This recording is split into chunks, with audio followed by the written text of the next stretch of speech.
Kita akan mempelajari tentang cara cepat dan tepat dalam menentukan sebuah judul tulisan.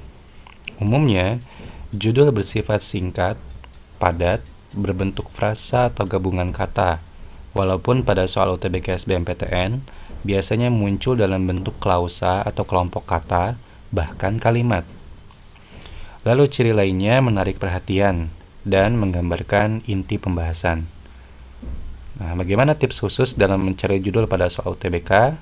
Nah, ini dia. Yang pertama, kita baca seluruh teks dengan cepat sambil kita perhatikan pola pengembangannya. Kita tidak punya banyak waktu untuk menjawab soal UTBK. Terlebih, kita bisa membaca teks berkali-kali sebelum paham apa yang dimaksudkannya. Pola pengembangan teks sendiri terbagi dua, deduktif dan induktif.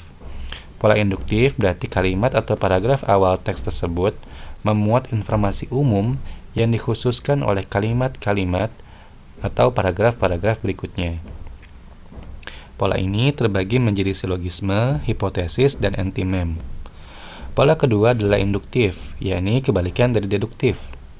Teks dimulai oleh kalimat-kalimat atau paragraf-paragraf yang khusus, lalu ditutup dengan informasi yang bersifat umum. Pola induktif terbagi menjadi generalisasi, analogi, dan kausalitas. Generalisasi berarti teks tersebut ditutup oleh kesimpulan. Analogi menunjukkan perbandingan dua hal atau lebih yang ditutup oleh pernyataan umum di akhirnya. Kausalitas menunjukkan hubungan beberapa sebab yang bermuara pada satu akibat atau sebaliknya. Kemudian, kita harus menentukan gagasan utama setiap paragraf dan memilih opsi yang mewakili keseluruhan paragraf berdasarkan gagasan utama dan kata kunci yang telah ditentukan. Tapi, harus spesifik. Boleh memasukkan nama, istilah, angka, berbentuk pertanyaan, dan sebagainya. Jika masih ada kesulitan, kita dapat mengubah opsi jawaban menjadi pertanyaan dan pilih opsi yang bisa dijawab oleh teks.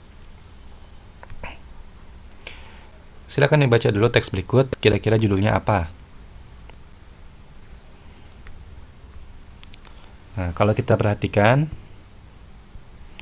yang A dan B, ini tidak spesifik ya.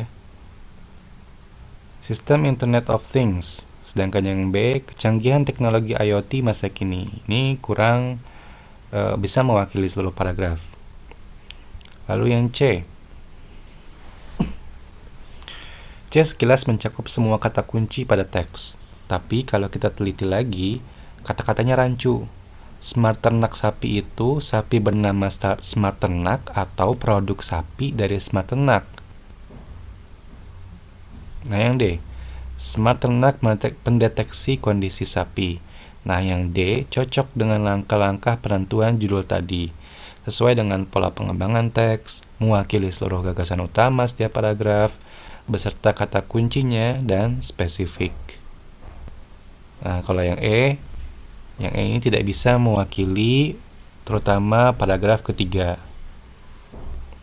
Ya, maka dari itu judul yang paling tepat adalah Smart Ternak pendeteksi kondisi sapi, yang D.